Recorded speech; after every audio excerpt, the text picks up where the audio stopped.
Eric Cross, an owner of the Eric Cross estate. And he will be able to give us an insight into the setting up of the connections with Eric Cross, and a little bit about the background of the original Tailor and Ansty book.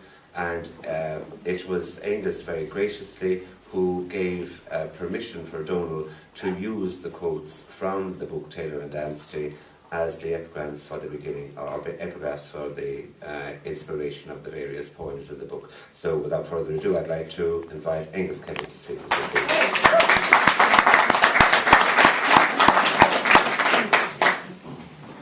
Thank you, Martin. And also, thank you very much to the musicians. It's very nice. I do a bit of that stuff myself. It's a great pleasure for me to stand here. I never thought this would happen. But funny things happen in life, and that's the way it works.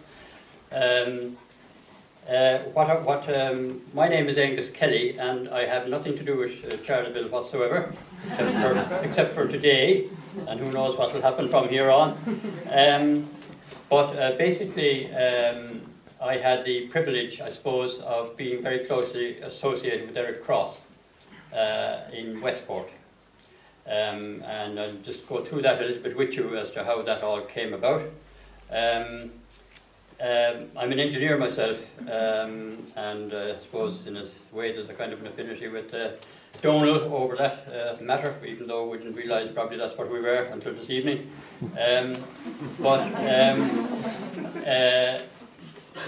This whole story is full of what I call synchronicities. They're not coincidences, they're more than that, I think. Because Donal contacted me through the Mercier Press in Cork, who are the publishers of the book The Tailor and Ansty, back in February, I think it was. And that was kind of fine, because I get lots of, as the owner of the estate of Eric Cross, which I inherited after he died, I get lots of calls like that for somebody doing something. They want to use some sayings, or they want to do a brief play of it, or whatever, of the book. So Donal contacted me, and he explained to me what he had done, and that he had written a book of poetry based on sayings from the book by Eric Cross. And one of my main things that I look at when anything like this happens is I need to look at the book, and I want to be sure that the material content of the book isn't altered, or that it's not denigrating the book in any way or taking from the quality of the book, because it's an extraordinary book, really. And when Donal explained to me what he had done, absolutely I could see no issue whatsoever with it. In fact, I could see that it could only enhance the book. And then, having read Donal's book, which I got sent a copy of, I have to say the same thing all over again, because it really did enhance the value of the book. But obviously what it does, it puts in Donal's own interpretation of what the sayings in it bring to Donal. Basically, Donal's book of poetry, as you probably know at this stage, is based on extracts or sayings from the Tailor, who was very much a kind of a man of wisdom of his time, and one of those kind of people who stands out a little bit in society, but he lived in a cruel time in Ireland, as you probably know. The interesting thing then is, where did Eric Cross come from, and how did all this happen? And how do I know Eric Cross? And it's quite a long story, but I'll make it as short as I can, and as understandable as I can. Eric Cross was born in England. We think it was in the north of England. We're not 100% certain about everything here, but we think it was in the north of England somewhere. His mother was from County Clare, we understand, and she was a nurse. And she married a gentleman called Cross in England, who was a merchant tailor. And Eric was born of that union, and then later on he had a sister called Sheila. And we eventually got to know Sheila and obviously Eric very well. This was back in 1903 when Eric was born. The person he wrote about, the Tailor, was born in 1960, I think it was, or 1860, sorry. So he was moving on when Eric got to know him. But Eric, I'd say in about the mid-30s, I've been trying to put this all together as much as I can. I think at around the mid-30s, Eric came to Cork. He came to Ireland and he moved around a little bit in Ireland and then he came to Cork. Eric was an analytical chemist by training, and we understand that he worked for ICI but can't verify that. And we also understand from what he told us at some stage was that he was involved with the production of the OXO cube with ICI. You can make what you will of that, but that's what he told us at the time anyway. Sometime in around 1935, when Eric would have been about 32, I suspect he came over to Ireland and he started to come on fairly regular periods. Eventually he wound up in Gougon-Barra and he lived in a horse-drawn caravan there. And he began to get to know quite a lot of people. I have to put on my glasses to see who they were, but some of them were sort of local people, well known. Seamus Murphy, the sculptor, he got to know fairly well. He got to know Captain Sean Feehan, who was the owner of the Mercier Press, and he got to know one Nancy McCarthy, who was a pharmacist in Douglas in Cork, and also Father Trainer. But he also got to know a hell of a lot more people than just those few. But he went to Gougon-Barra, and on his way into Gougon-Barra you pass a little place called Garry-na-Peaka, which is where the tailor and his wife Ansty lived. And it's a small little cottage on the left-hand side as you go up over the brow of a hill. It's been well modernised since. You would hardly recognise it as anything now. But there he had to pass that to go to his destination up on the lake in Gougon-Barra, and he obviously formed a relationship with the tailor when he was hanging around there. He was a young guy of 33, no commitments I suppose, and life was interesting and he was seeing what was happening in the area. He obviously then got to know the tailor and Ansty very, very well, and what seems extraordinary to me still, after all these years, is that he was an English guy, essentially, coming over here in a kind of a not a very welcoming to English people period of life, I'd say, and he made himself at home enough to be able to get those people to tell them exactly what they saw and how they saw life and how they viewed life. And he became, obviously, at that stage, a very welcome guest. So he spent an awful lot of time around the fireside talking to the tailor. And during all of that period, which I reckon must have been about 5 years, he would have picked up the content of the book, The Tailor and Ansty. But what's amazing to me is that he was able to put it down on paper in a way that I don't think any Irishman could have done it any better. It was extraordinary for somebody who had no background in Ireland at all to be able to do that. And it stands to this day, the fact that he did that. And he got all the sayings and the old sort of phrases that the tailor had, and he seemed to get them pretty on cue as far as I could determine from reading them back and forth. Unfortunately, the book got published in 1942, and because of its frankness and its openness, the censorship board, they spent a lot of time wrangling over it.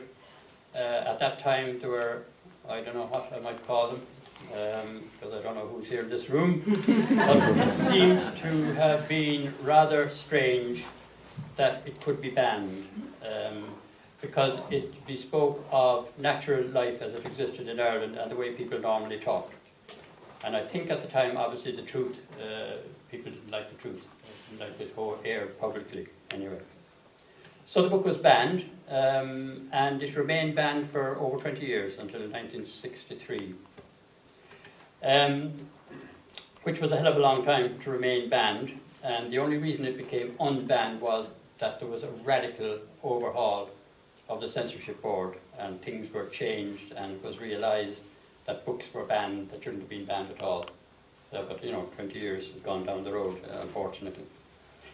And of course then there were the various incidents, and I don't know if any of you have read the Tailor and Ansty or what, but there were times, because the book was banned, it created hell on earth in the area, particularly for the Tailor and Ansty, who became ostracised slightly by their own community because they were depicted as, I think, obscene in its intent, or indecent in its intent, I think were the words that were used, was the reason for it being banned, and it might offend church-going people of God, or whatever else is to see what they thought at the time. I don't know what was really behind all of this. John Liddy has a few interesting comments to make about it, which I would tend to agree with. So that's what happened, and in fact, this was in 1943, I think it was, that the banning actually happened, and then the tailor had to face the burning of the book by 3 priests came to his house one day, and they forced him to burn the book in the fire so that he could go through the humiliation of that process. It injured them very seriously, and I suppose the thing that injured them most of all was the fact that they were ostracised by their own community, within which community they were extremely popular people. So it was a very kind of a sad sort of an end to the whole process. The tailor died shortly after that in 1945, and Ansty only lasted 2 years after that. In 1947 she died, and they're both buried in the little graveyard in Gunbarra. But I'll come to how I know about Eric in a moment, but what I said before I go there is the synchronicities that existed between this whole contact between Donal writing the book and me in my situation and my family in Westport are amazing. When Donal rang me, the first thing he told me, he was in the Philippines. I had just got back from the Philippines where my son had married a Filipino girl. My other son, Nicholas, was still over in the Philippines. So I told Donal, this is extraordinary. I said, why all this about the Philippines? And not only that, but Donal was in Manila, where Nicholas was still in Manila, and I had just been in Manila. I had never been in Manila before, or in the Philippines before. I don't know whether Donal had or not. But it's all rather extraordinary. That was the first thing that happened. When I read Donal's book, I read the introduction, which was written by John Liddy. And then I was reading that how John Liddy came across the Tailor and Ansty. John Liddy had already come across the Tailor and Ansty. He read it. But he was in Madrid at this stage, and this is back in the 80s. And he came across my brother Dara, totally by accident. It was such a freaky accident that it's kind of unbelievable, really. Dara was in Spain at the same time, and he was teaching English or doing something like that for a couple of years. He went to a pub one evening because he expected to meet a guy that he knew. It wasn't John Liddy. And there was nobody in the pub, only 2 fellas sitting over in the corner having a drink. So he went over and he said, did you happen to see a guy with a beard or whatever he was knocking around here? I was looking for him. And they said, no, we didn't see him at all. But as soon as the guy spoke, Dara realized this isn't a Spanish guy I'm talking to here. And so he said, you were obviously from Ireland. I said, yes, and what's your name? And all this sort of stuff happened. And the result of all of that was that Dara became quite good friends with John Liddy. But before they even sort of knew all of that, John Liddy had been talking to Dara about the book, The Tailor and Ansty. John Liddy knew nothing about Dara's association with Eric Cross at this stage. And John was going on about the fact that this book had been banned, that he had been referred to by his teachers in school as a kind of a book, don't really go near that book, but whatever, because it had been banned. And that all of a sudden, the book because Dara had said had said nothing at this stage, and John went on about the book, and then Dara said, John asked Dara, what do you think about that? And he said, well, it's rather funny that you should say that, because I happen to live with Eric Cross for years in Westport. And that, I mean, it's so odd all that happened. I was reading the book, Donal's book, and here I saw a reference to Dara Kelly in Clona, and that was the first I knew about any of any of that. And Donal had come around in a totally different track altogether to me about the book. So I don't know what all that means. You can take out of it what you want, but it's really more than coincidence to me, certainly. So how then did we get to know Eric Cross was the next thing.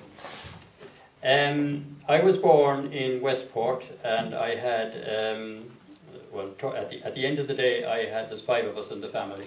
There's 2 sisters older than I and 2 brothers younger, of which Dara is the youngest. And back when there was only 3 of us, and I was 4, and you were just about ready to be born, I'd say, in 1952, my mother put an ad in the New Statesman for a teacher to teach her children at home. She had this idea. She wasn't a normal local woman by any means. She was born in England herself. She had a lot of different ideas. That's quite an interesting story in itself, but that's another day's work. But she decided anyway she wanted she did want to push her children through the local national school system, and that she wanted to have a tutor. So she put an ad in the New Statesman, and a number of people answered, and the most appropriate one seemed to be this guy from Cork called Eric Cross. And the idea was that Eric Cross would come and live free board, but provide the tutoring service. And so that's what he did. And that happened in 1952. And he remained in Westport, living in our family home until 1980 when he died. So we got to know him fairly well. Now, when you think of 1952, you will realise that in 1963 the ban was lifted in the book, or on the book. So in 1952 the talk was very much about the ban and the book and all that, so we didn't really even know that there was a book called the Tailor and Ansty, and then we began to learn, that this was there, and then we began to realise it was banned and it was causing horror stories for Eric, and he was hoping it would be unbanned and whatever would happen all the way along the way. In the meantime, he was trying to teach us something as guys as we were growing up. So we'd have classes in the morning from, I can't really believe how short they were. They were only from about 10 o'clock in the morning when Eric could get around to getting up until about 12:30 in the day. And then we'd have homework, which we had to do, and then we'd have meet up again around 4 o'clock in the evening or whatever, and we'd go through the homework. It was a funny thing. The education was good, as I later began to realise, in the subjects that we covered. But we didn't obviously cover anything like the government curriculum, whatever at all. But the objective was to gear us for the GCE. So we were heading down that road, and my 2 sisters were first in line, so they went off and they did their GCEs eventually. But I never got to do my GCE because I misbehaved myself at one stage, and I wasn't much good at algebra. It's strange how one winds up an engineer and you're going to good at algebra at the time. I couldn't do algebra for nuts, and my sister was very good at it, and I was constantly finding myself in these situations where I was asked a question and I didn't know, and I was humiliated in front of the rest of the family. Eventually so much so that I decided, well, there has to be an answer to this situation. And so when my sister went off and did my younger sister was very good at algebra. My older sister wasn't too good. She was a bit better than me, but not a lot. So I decided to copy down the answers to the questions. And this I thought was very clever, until one night I got caught, going through the answers, and I was able to give the answer, pat like that. But my older sister didn't understand it at all, and Eric asked me to explain to her how I got the answer. And alas, it was a very trying moment, but it all came out anyway that I was what had happened.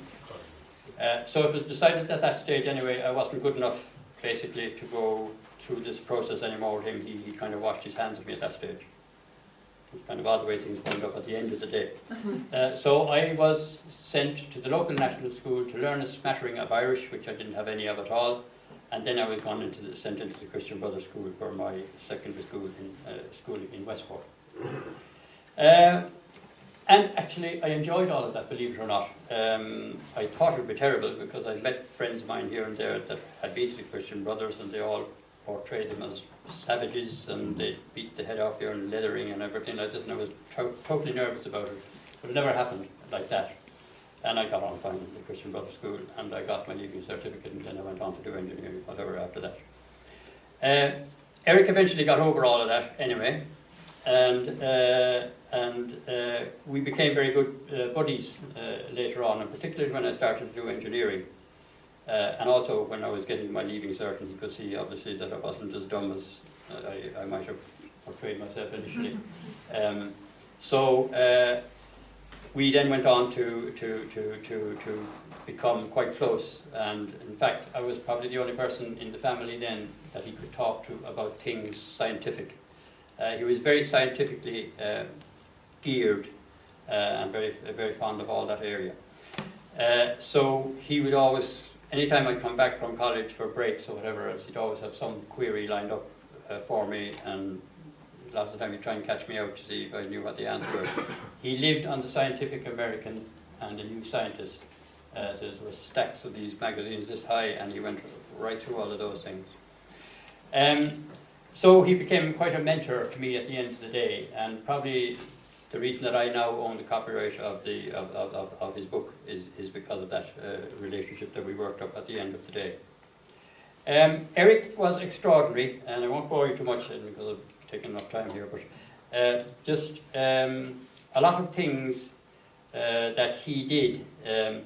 Basically, when the book became unbanned in 1963, P.J. O'Connor did a play adaptation of it.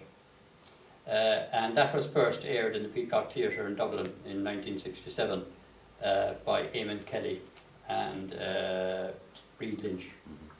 That went on very well, and then nothing much happened with it then until 1975, and they took it on tour around the country. But this time it was with Maura O'Sullivan, Eamon Kelly's wife, because Reed Lynch had died in the meantime. And that went for a while. During that tour, they had with them a kind of a roadie stroke production guy stroke whatever called Dermot Wilmot. And Dermot obviously was getting to know the business and getting to know the whole story. He was quite a young guy at the time. And ultimately, anyway, at the end of the day, he started up a theatre called the New Theatre in Dublin. I don't know if any of you have heard of that. And he took on the role of the Tailor, and with a lady called Maura Hayes. I don't know if anybody knows her or not. And they ran that play very successfully in Gugan Barra for 3 seasons in 2005, 2006 and 2008. And they also ran it in Islington in London in 2008. I'm not quite sure what's happening to it since. I haven't heard anything much since 2008. But the old depression came in and everything happened in the meantime, so it probably sort of died a death for a while. So that's just basically the history of the book. Smaller things have happened. Obviously, Donal's book is a very interesting one. I think Donal's book is very key, both for Donal himself in terms of the fact that it's related to Tailor and Ansty, and also for sales of the Tailor and Ansty in terms of its relationship with Donal's book. And I think the two of them complement each other very much, so it's a very suitable arrangement. We're working on the moment at getting the Tailor and Ansty up on the internet, so you'll be able to download it shortly, hopefully. But during his time with us then, Eric, not only was he a teacher, but he did all kinds of other things, and I just wrote down some of the things here. He was 28 years with us before he died. So he basically took 5 of us siblings through the primary education system, which he did with my 2 younger brothers subsequently as well, but they automatically then went to the Christian Brothers School for secondary education, so I pioneered that route, albeit inadvertently. He did research on the method of producing briquettes from turf. This was something he had started in Cork, and he carried it with him up to Westport. It was before the briquettes that we know them today arrived. He was working on bogs all over the Cork and everywhere, trying to figure out ways of drying out the turf. And he came up with a formula which was pretty good really in some ways, but involved serious chemicals and stuff, so I'm not sure how it would actually function today. I don't think it would, basically. Plus it wouldn't be cost effective. He did a lot of work on the development of simulated ceramics. He was very interested in ceramics and trying to find new ways of making ceramics. And he had all kinds of little things. There was all sorts of things all over the house that Eric was doing and were in process.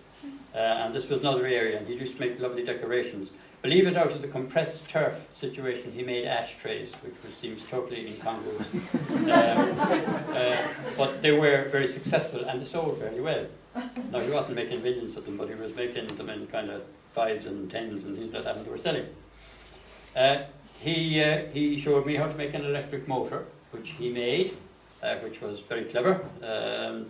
Which was long before I was thinking about doing engineering, but I was always interested in things mechanical, electrical, and he made this electric motor, manually wound wires and magnets and the whole thing, and it worked.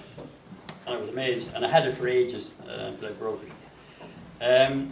He produced a map of time.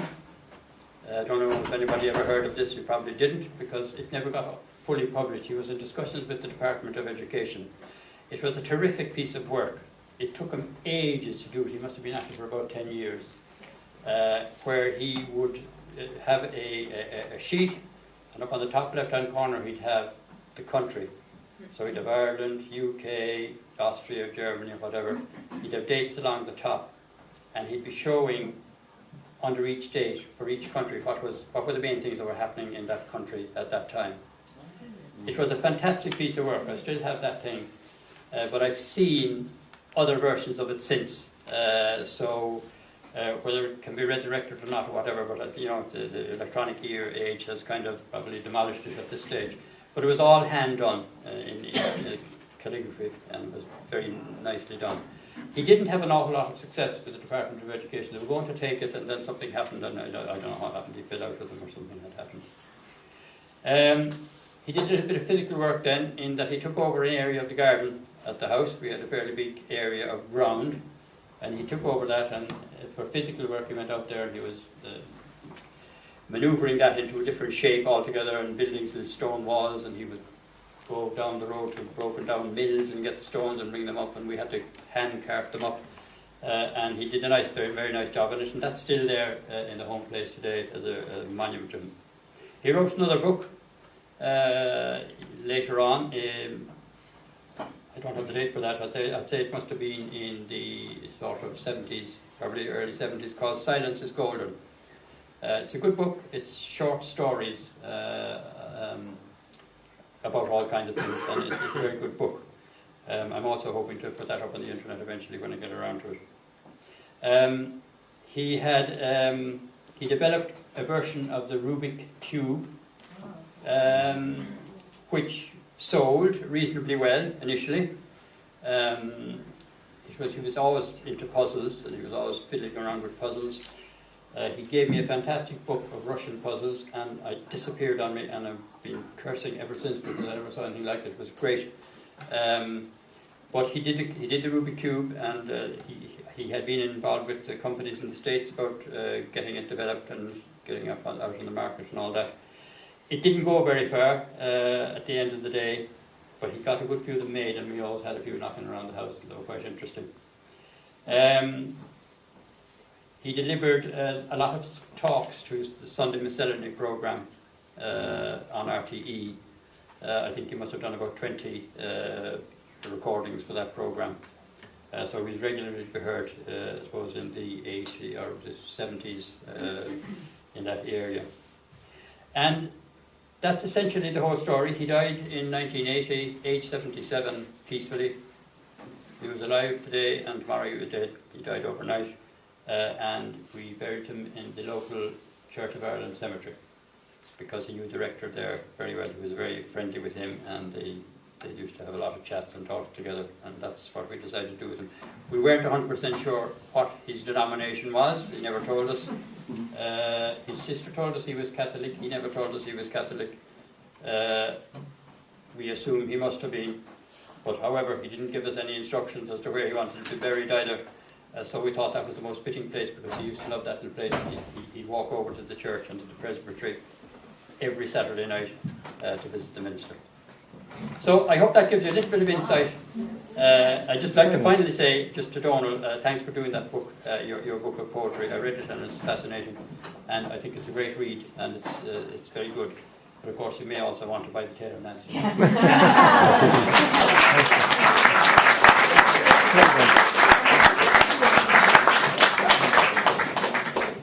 I'd just like to say on behalf of everybody here, thank you very much to Angus for such an enlightening talk about Eric Cross, and I'm sure there are aspects of Eric Cross that we have discovered here tonight about which we were totally ignorant up to now.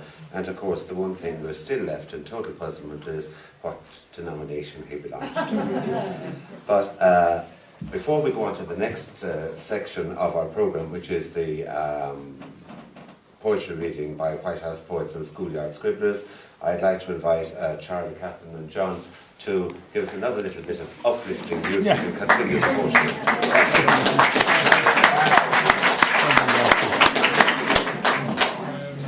A hornpipe and two reeds. What's the name? The hornpipe is The Rights of Man. The second reed, the first reed is Craig's Pipes. And the second read is Pachelbel's Franks. So no.